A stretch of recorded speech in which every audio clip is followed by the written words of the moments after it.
Yetuklikning 10 ta belgisi. 1. Hayotingiz uchun mas'uliyatni o'zingiz olasiz, boshqalarni ayblamaysiz. 2. Hatto stresli vaziyatlarda ham his-tuyg'ularingizni boshqara olasiz. 3. Gapni bo'lmasdan tinglaysiz, boshqalarning fikriga hurmat bilan yondashasiz. 4. Sizni hamma yoqtirishi shart emasligini tushunasiz va rad javobini xotirjam qabul qilasiz. 5.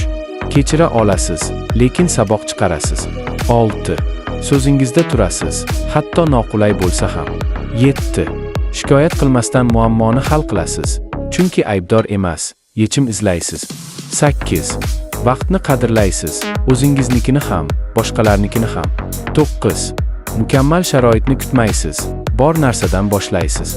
10. O'tmishni o'tmishda qoldirasiz va hozirgi hayot bilan yashaysiz. Videoni oxirigacha ko'rgan bo'lsangiz, izohda 100 deb yozib qoldiring.